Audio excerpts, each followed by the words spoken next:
For every action is an equal and opposite reaction. We, as humans, would like to have that action and reaction fixed. But unfortunately, for us, every action has an anticipated action. It's not action. This is not permanent. We don't know what is going to happen. Everything we do in life is an action, and we all want a favorable reaction. Everything.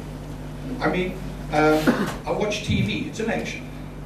I want a favorable reaction. I want to be entertained. I want to see something good.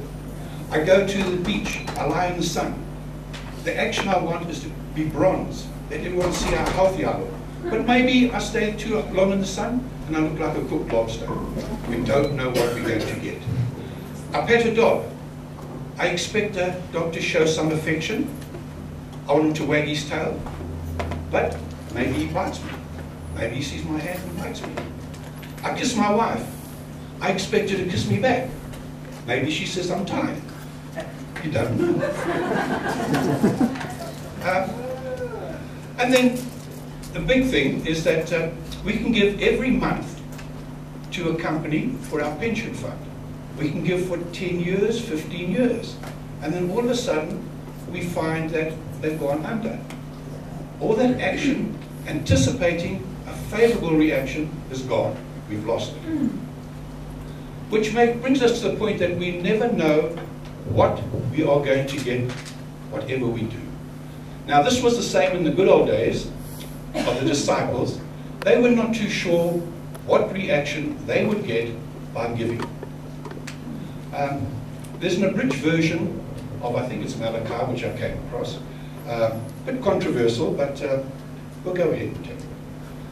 And it came to pass that as Jesus and the disciples were walking past the church, Jesus stopped and said, "Let us go into the church and give the priest our tithes and offerings." And there was a deathly silence over all the disciples. And then Simon called Peter, looked at the Lord and said, "What? What'd you say?" No, they spoke like that, you know, they were Jews. So he said, "What'd you say?" And the Lord said, "I said, let's go into the synod, into the church, and give the high priest our tithes and offerings." And Simon called Peter, looked at the Lord and said, "No way, Jose." He says, "No ways." He says, "I cannot even come out with the shekels I've got at the end of the month. And therefore, I cannot give that church money. Do you know that Jaime Berkowitz, the chief priest, he has got 75 sheep, 40 camels, and rumor has it, he has an imported Egyptian camel."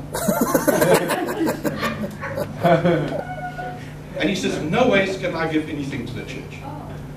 Standing next to him was John, sometimes called John the Beloved.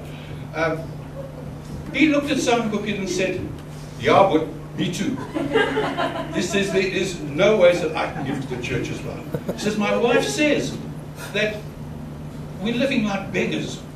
He says, "Do you know, my wife Becky, she wants a new pair of sandals. My kid's going to school, he needs a new slate." He says, "My donkey has got ticks." He says, "I need to have it dipped, it's going to cost me money." He says, "I've got 2 sheep and they've all got blowtorch." He says, "No," he says, "there is no ways that I can give anything to the church." And there was a great murmuring amongst all the disciples. And then the Lord stood up and said, "My name is not Jose. My name is Jesus.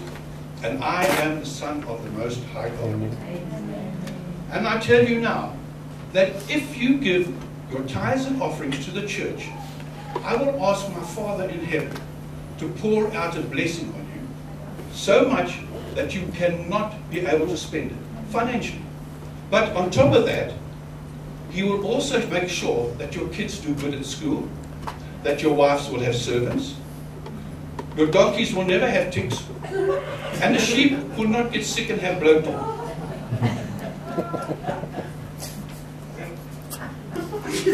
Yeah, So the disciples all got together and they spoke and they talked about it.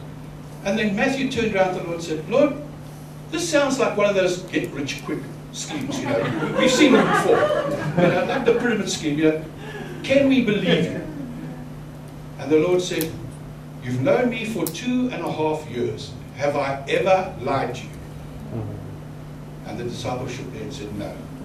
He says, I will tell you now that if I tell the Lord to bless you, He will bless you. If you give cheerfully, He will bless you. I tell you what, test me, prove me wrong. And the disciples got together and they spoke for a while, and then they said, yes, let's go and give Jaime our tithes and offerings. So they went into the church and gave their tithes and offerings to Jaime. Now, we are all Christians, yes? Amen. We all believe the Bible, yes? Amen. We all believe what Jesus said, because we're Christians, yes. Therefore, why is it that we think we are not going to be blessed if we give to the church, but we would rather listen to the marketing men who said, give to Lotto, give to the casinos, and you will be rich and you will be rewarded? No, no, no, no, no. I tell you now, you will be blessed if you give to the church. Mightily blessed. The Lord said so, and we believe it. Just now, the deacons and the hostesses will bring back the offering basket. When it comes round, say a silent prayer. Say, Lord, you said that if I give willingly, you will bless me. I want that blessing. Amen. It's not a case of, will I get it? I want it. I expect it. You said I was going to get it. I want it. Deacons, take up the offering so we can all be blessed. Amen. All the believers, hold out your hands. Lord, we believe that we are going to be blessed. You said we're going to be blessed. Amen. Might not be today, might be next week, might be next month, but we are going to be blessed financially as well as in all our spheres of life. Lord, we expect it, we want it, and we say, thank you, Lord. Thank you. Amen. Amen.